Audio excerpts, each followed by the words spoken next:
Hi, welcome back to A Moment with Marta. So today I want to talk about brain fog.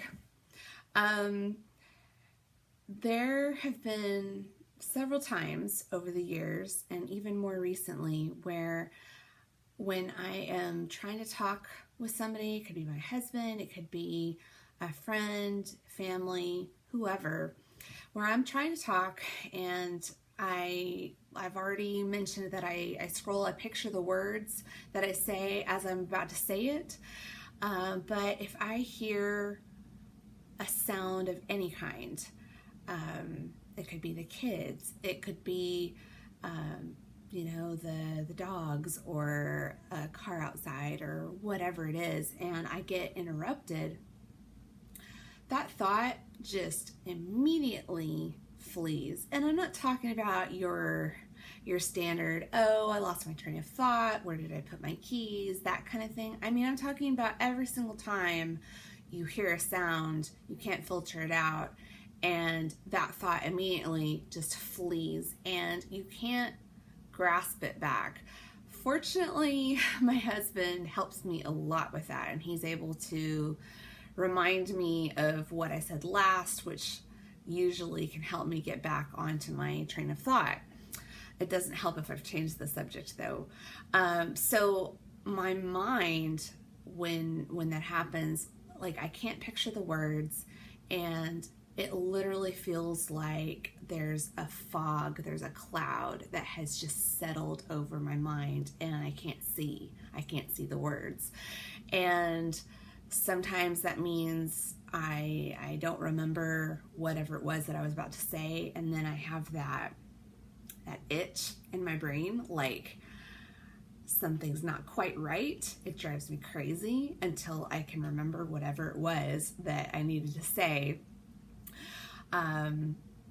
Sometimes if I'm in a conversation that is becoming more passionate or more intense, or it's an argument of some sort, sometimes I start to get real anxious. I hate confrontation. I always have.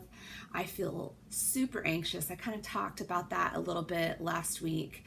But that anxiety causes more brain fog, and then I have a really hard time trying to explain myself, trying to access the language that I need. And sometimes the wrong words come out, and it's gotten me in trouble more than a few times with people at school, friends, family, where I've said the wrong thing, it wasn't quite right, or maybe it was completely wrong, and I hear it in the moment and it's fine, and then like a few minutes later I see the words that I said and it's like, that's not right.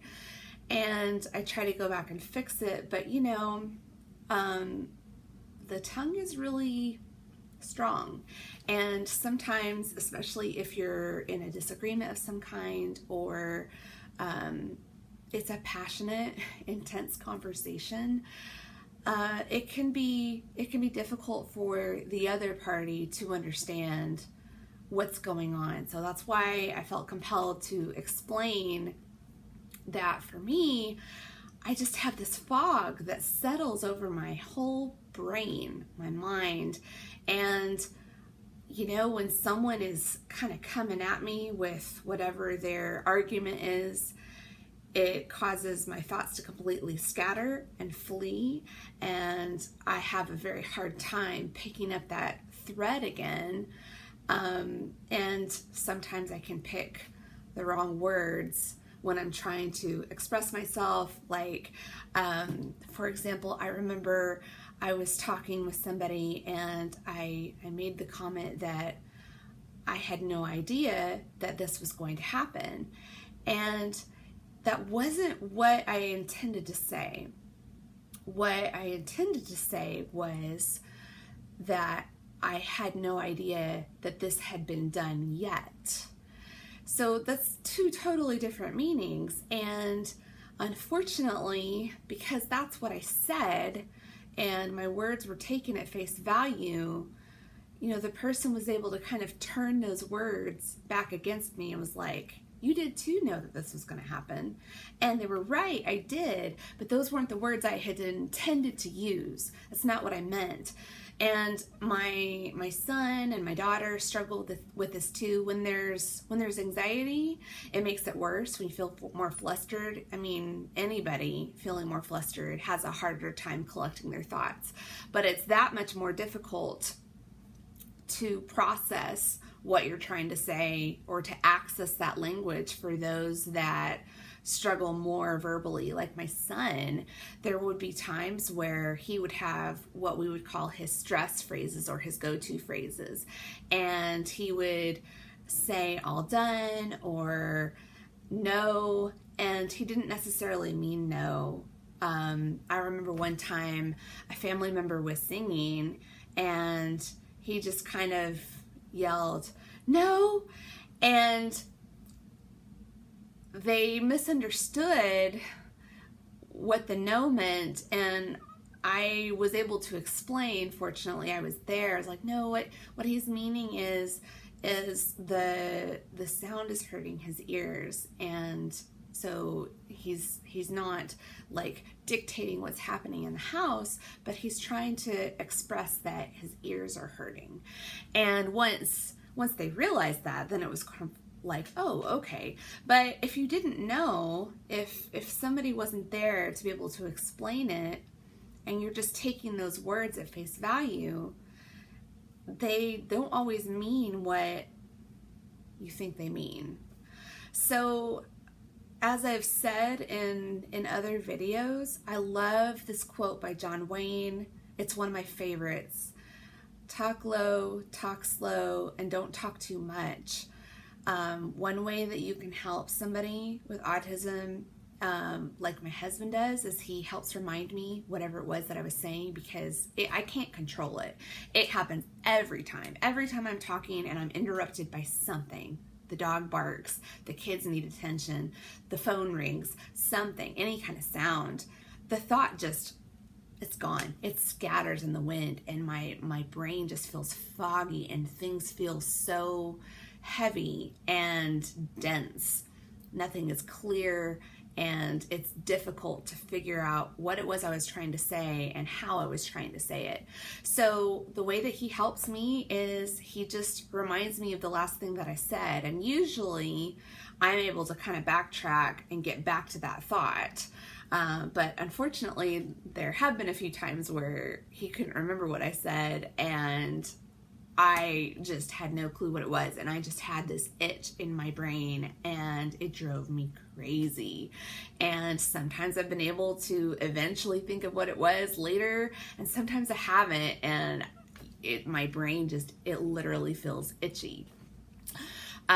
So that's one way, is just to help, don't talk over them, but like my husband does for me, if I just can't find the train of thought, he's able to help me. You said this last, does that help? And so that's something that a parent can do, a friend, a teacher, a therapist. Another thing is just giving time.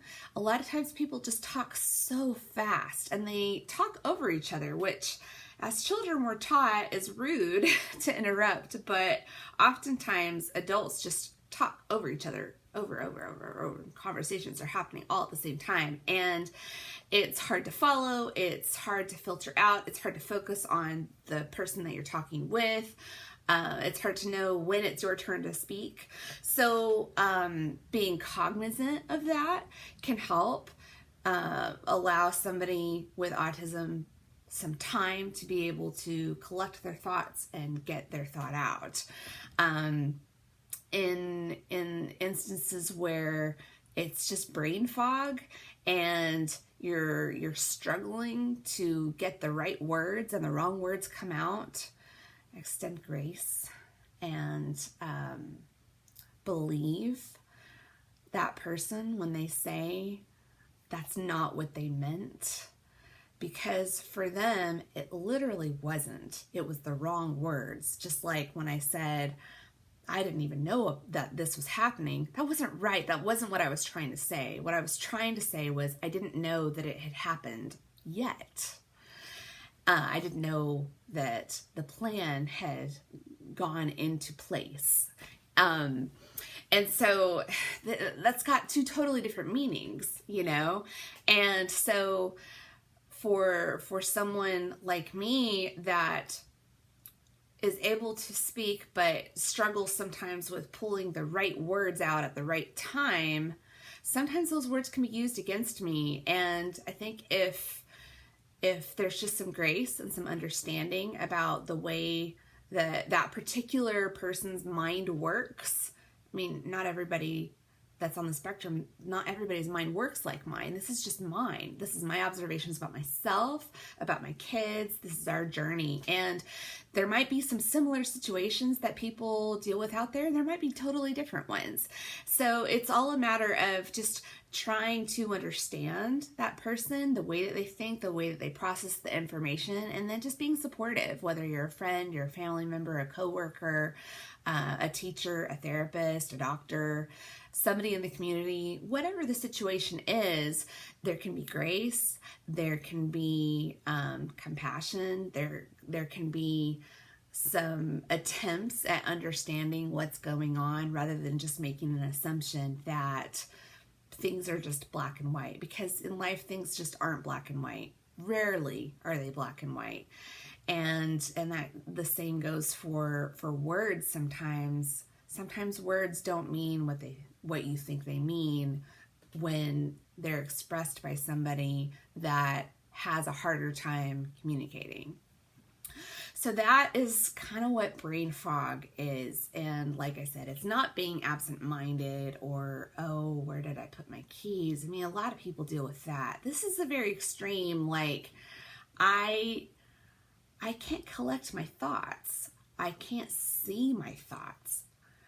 My head feels like it's foggy. And picture maybe like a really bad head cold where you just don't feel good. You don't feel like you can think clearly. Imagine feeling that every single day. And imagine trying to express yourself and not being able to every single day, and how frustrating that is. It's super frustrating for me, and I'm able to communicate way more than my son. And my son, he's just trapped in there. He knows what he's saying. He's probably screaming it in his head, and it's like, why can't you understand me? It's frustrating. So extending grace and being kind are one of the best things you can do to help support whoever it is that's impacted by autism. So thank you for listening once again. And for all of you individuals out there and all of you families, I do this because I want to promote more awareness and understanding and help people not feel so isolated and alone. You're not alone. You don't struggle with this alone. You're not on your own. There are people out there that can truly understand and relate. So until next time on A Moment with Marta, thanks. Bye.